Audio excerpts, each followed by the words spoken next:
皆さんようこそ、東方ゆっくりスクールへ、研究部部長のゆっくりレ夢ムです。ゆっくりマリサだぜ。今回は皆さんお待ちかねの保険の授業にして、東方海屈指の巨乳キャラについて解説します。そして私がこの解説を初めてずっとやりたかった企画なんですよ。いや普通最強キャラランキングとかでしょ。とはいえ、少女たちでおなじみの東方キャラの中で巨乳キャラとは誰なのか気になるぜ。もし面白そうだと思ったらこの研究部に入部してくださいね。また、高評価だけでも押してくれるとモチベーションにつながるのでお願いするぜ。それでは、早速授業スタートです。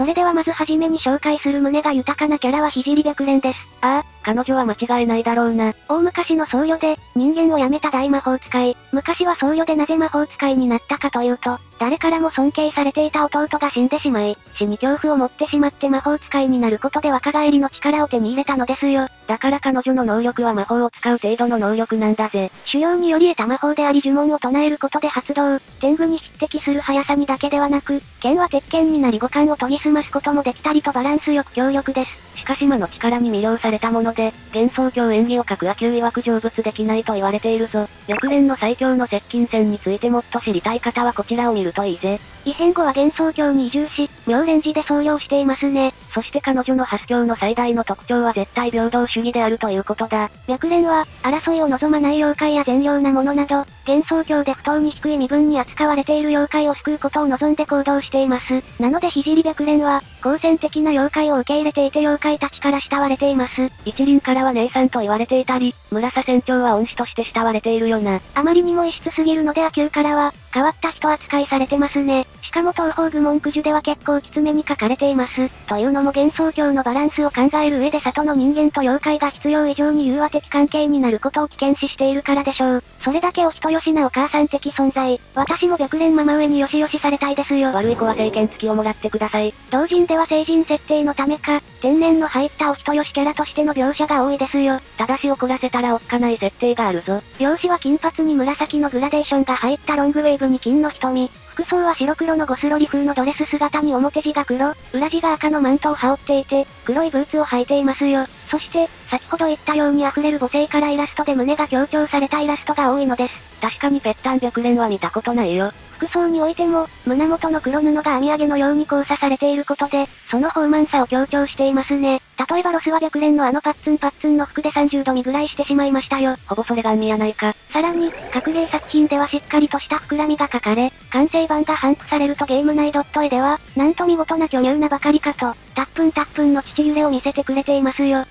こいつはすごいぜ。豊里耳の巫女と比べると歴然。ライバル業者の社長と比べてやるなよ。あまりにもたわわなことから集中してゲームをプレイできない人がいないとか。それは初耳ですけども。憑依花ではモコウや神妙丸などの新規キャラが出ていますが、憑依花でも時期として抜擢されています。関連オカルトはターボババア。ラーメンババアの親戚かな。イラストワード100キロで空をかけろを発動させると、黒のライダースーツを着た白蓮が漆黒のバイクに乗り相手を引くというインパクト抜群の高い技をします。正直この日のためにライダースーツ白蓮を伏せていたところありますからね。どんだけやりたかったんだよ。やはりさらにピチピチとが増したライダースーツによって精敗が目立つようになり、二次創作会では白蓮イコール巨乳キャラという認識となっています。いや初めて聞きましたけどね。ライダー姿は、峰藤子ちゃん顔負けに着こなしていて、失礼しました。お姉さんが胸を揺らしながら荒野をかけます。あともう少しでスペカを食らっていたところだったぞ。いやな。でも確かにこのライダースーツのピチピチ感がたまらないな。ライダーといえば、仮面ライダーですが、攻撃技もライダーキックのような蹴りがありますよ。もちろんでございますが、ターボババアは高速道路を走る車を自らの足で追いかける老婆の怪異なので注意してくださいね。このターボババアというのは、現実で実際に噂された都市伝説で白蓮本人を指しているわけではないってことね。ちなみに作中の他のキャラクターからは思い切ったなどと言われていますよ。本人は非常に気に入っているらしく、戦闘では楽しそうにバイクに乗って引き逃げ戦います。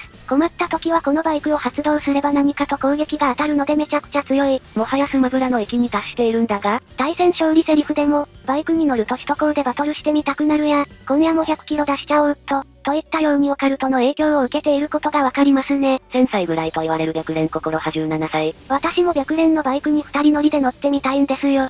100キロをバイクを2人で出かけ抜けるなんて爽快感がたまらないだろうな。いえちょうどいい安全パッドがあるので、絶対引き殺されちゃうよ。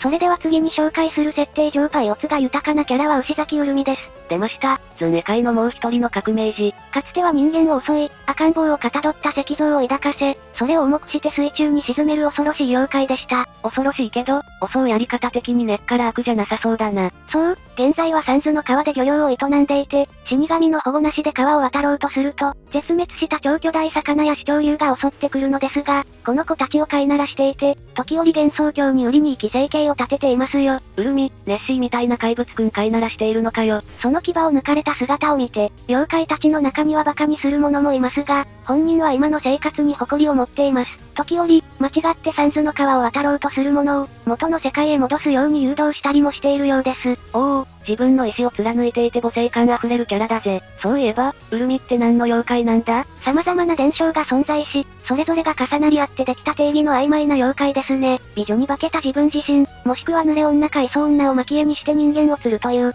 釣りの極意を理解している妖怪ですね。そして、人間を襲わなくなったウルミが漁師になったのは当然の成り行きと言えるでしょう。そこで釣りに合わせるところズンさんらしいぜ。服装は牛の模様の上着を羽織り、その下はフリルのついた黄色に黒縁の衣装で統一。ノースリーブ、東方では珍しいへそだし、ズボンも丈は膝までで、靴は小さな鎖のついたサンダルとかなり身軽な服装をしていますね。漁業をしているだけあって水着っぽい。また牛らしく角があり、臀部にはしっかり牛の尾があります。そして、胸元には石の赤子を抱えていて、これが牛気と濡れ女の両方を表す象徴になっていますよ。子供を大切にするところから、一面ボスのエビスエイカとのカップリングがよく見られるよね。そして、視聴者の皆さんもお気づきだと思うんですが、ズネでは珍しい素晴らしいパイオツをお持ちしています。ありがたや。衣装の上からでもくっきりとわかる間違いなく公式巨乳です。ズネの中では歴代屈指の父サイズでしょう。さすがは牛っ子名だけあるぜ。いつかはマリサも将来あれぐらいになるんだろうな。何の未来予想なんだよ。サウンドルームではお姉さんキャラと言われているので胸も他のキャラよりも豊かになったのでしょう。顔つきも美人で歴代の中でも屈指のセクシーさを誇る素晴らしいキャラです。本当にスタイル抜群すぎるぜ。最近出たキャラなのでまだ認知されていないことから順位はまだ下の方だが、ウルミはこれからに期待だな。二次創作でも当然ながら、パイオツを強調したセクシーなイラストがよく描かれますね。まだ数は少ない牛キャラなので彼女を中心にミルクを与える、ミルクを出すネタもいくつかあり、今後の人気の伸びに期待がかかりますね。牛娘は絶対流行るよ。やはり母性感あふれるウルミは自分から積極的に誘ってくれることも。こんなん誘われたら OK 牧場ですよ。よくそんな古いネタ知ってるね。それでは次に紹介するのはこの日のために出すのを我慢してた、私の究極の隠し玉の小野塚小町です。この日のためじゃなくてさっさと投げてやらんかい。小町の種族は死神で、式英機の部下でもあり三途の川の渡し森をしていますよ。非常にマイペースな性格をしていて、よく仕事をサボっていますよ。死神の目で相手の寿命を見ることができるようですが、自ら相手を殺して死に導くようなことはしないですね。ちなみに死神の目を使っても寿命が半分なくなるという設定はないぞ。それ別の死神でしょ。船に乗せた霊魂との会話が趣味なのですが、霊魂は喋ることができないので、その会話は常に一方通行でしょう。死して霊魂になった者は、彼女に渡し金を支払い、三途の川を渡ることになります。へえ、ちゃんとお金払わないといけないのか。この渡し金の額が高額であるほど、三途の川の距離は短くなり、渡し金を支払えない者や、ケチるような者は三途の川に放り出されてしまうことになるようです。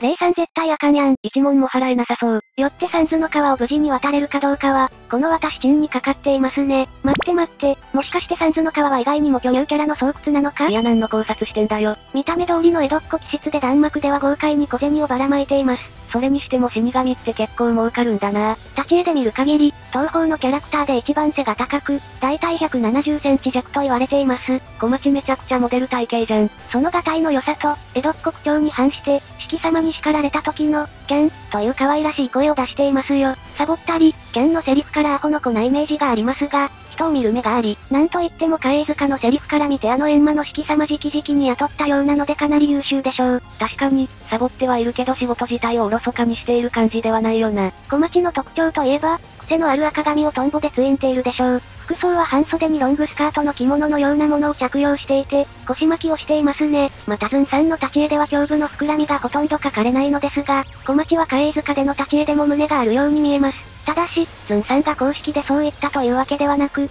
実際のズン絵を目の前にしても、各人解釈は分かれるところでありますね。ただ着物がゆったりしているだけかもしれないってことね。また、東宝の制作者ズンさんは、東宝プロジェクトに出てくるキャラクターは全て子供であり、胸はあまりないとは言っています。と入っても、東方悲壮展では見てわかる通り他のキャラよりも巨乳、立ち絵がある不死によるものだからということもあるかもだがな。言っちゃえば、反公式巨乳といったところでしょう。しかし、二次創作やイラストにおいて、小町が貧乳で描かれることはほとんどないと言っていいですね。むしろ貧乳小町は砂浜で貝殻を探すぐらい難しいと言ってもいいぐらいでしょう。それだと簡単に見つかるよね。上司の式英樹山田などはロリッコとして描かれることが多く、小町の豊かな胸に嫉妬している描写がよく見られますね。巷では小町の胸のことを小町地と言われることも。一体誰が考えたんだよ。二次創作のイラストでは着物がはだけて谷間が見えているのが基本。またちょっといたずらっぽく笑って胸を強調したりと小町の性格から積極的なところがある絵が見られますね。私は特にロスワで誕生したチアがある小町が好きだぜ。マリサさんやっと私との意見が一致しましたね。言わなければよかった。そう、ロスワは死神の鎌の代わりに応援団長が振り回すような旗を持ち上げていて、胸がいかにも揺れているのがわかる立ち絵となっていますね。チア小町はセンスの塊だよな。あんなチアガールに応援されてたら、試合どころじゃなくて審判もチラチラ見てしまいますよ。霊夢部長派想像力が豊かだね。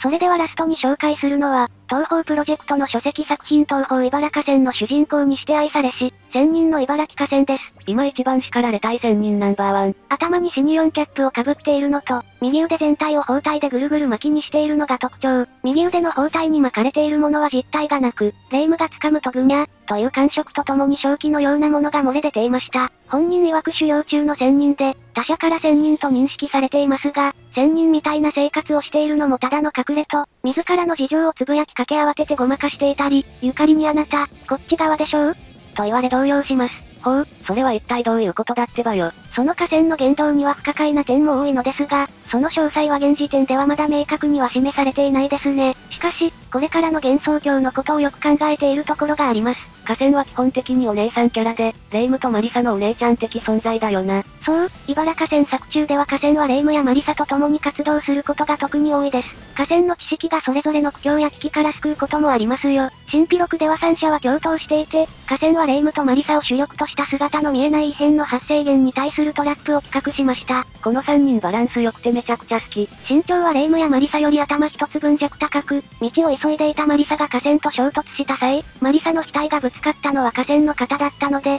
推測すると165センチほどあり、非常に背が高くモデル体型なのがわかりますね。へえ、河川もそんなに背が高かったのか、それは知らなかったぜ。性格も見た目もお姉さんらしく漫画を見ればよくわかるのですが、完全に巨乳、しかもやたらと河川はパイオツを持ち上げている場面が多く、ドキッとした読者も多いはず。めちゃくちゃ共感してしまった。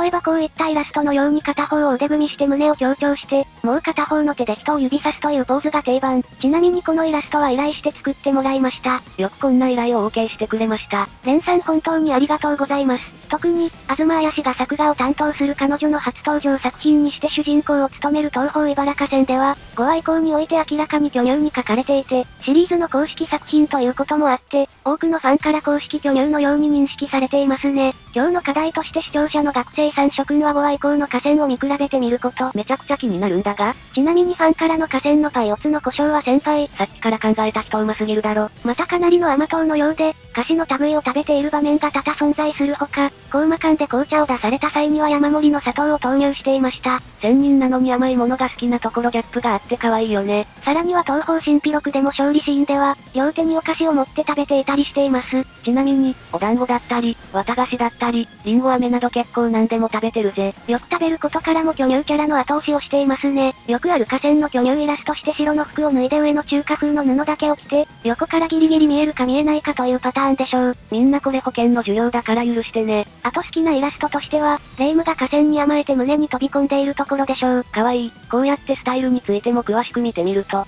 さらにキャラたちの魅力が増してきたな。